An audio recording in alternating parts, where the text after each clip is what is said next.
Salut, c'est Nelly, bienvenue sur ma chaîne et on se retrouve pour la troisième et dernière partie de mon costume de pirate pour pouvoir faire le tricorne. Vous voulez savoir comment je l'ai fait de façon simple, très rapide et peu chère? Restez jusqu'au bout de cette vidéo.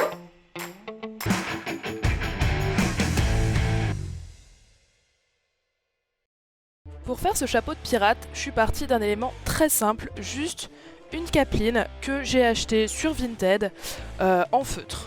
Donc cette capeline, on va venir la plier et la coudre à 3 endroits différents pour pouvoir former le tricorne.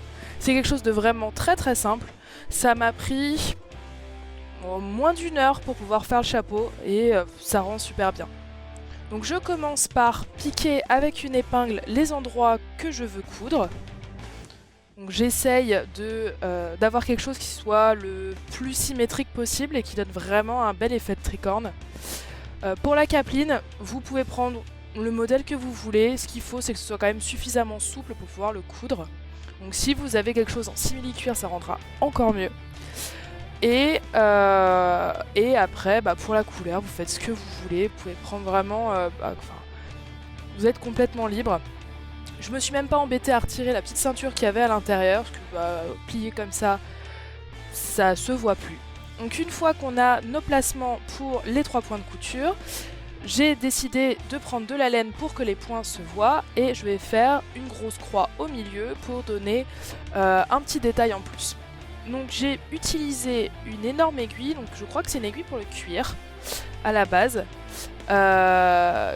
pour être sûr que ça traverse bien. Donc d'abord une aiguille très fine, très aiguisée pour pouvoir traverser le tissu, et une fois que j'ai fait mon pré-trou, j'y vais avec l'aiguille suffisamment épaisse pour pouvoir passer le laine.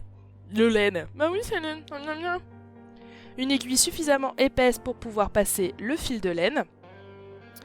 Je fais un petit nœud à l'intérieur.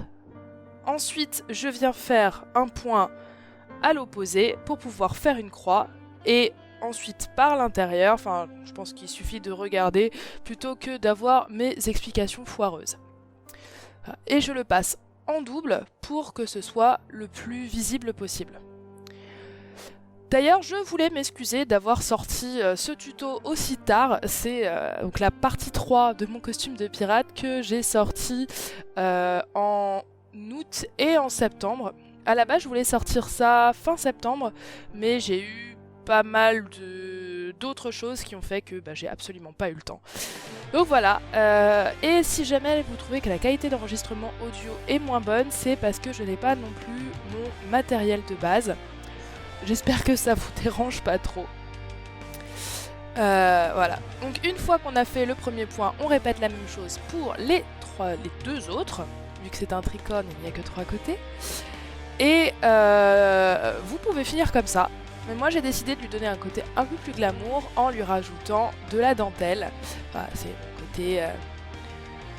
mon côté froufrou qui ressort. Je trouvais que ça lui donnait vraiment un côté un peu plus gothique, glamour.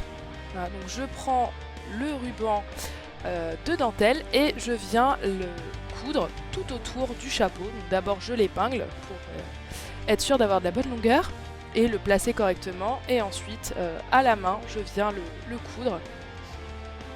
C'est assez long, mais je trouve que le résultat vaut vraiment le coup.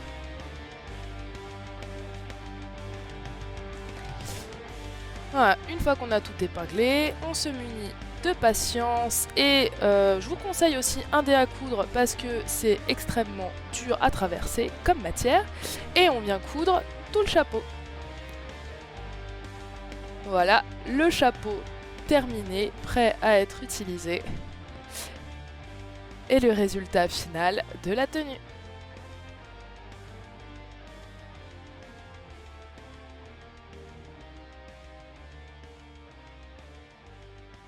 J'espère que cette vidéo vous a plu. Si jamais c'est le cas, n'hésitez pas à mettre un petit pouce en l'air. Vous pouvez poser toutes les questions que vous voulez dans les commentaires. Bien évidemment, j'y répondrai. Tout le matériel utilisé est listé comme d'habitude dans la barre d'infos. Vous pouvez également aller voir la partie 1 et la partie 2 de ce costume de pirate pour aller voir la couture et la création des accessoires. N'hésitez pas non plus à vous abonner et à aller voir mes anciens projets car j'ai créé plein d'autres personnages tout aussi sympas. Sur ce, à la prochaine!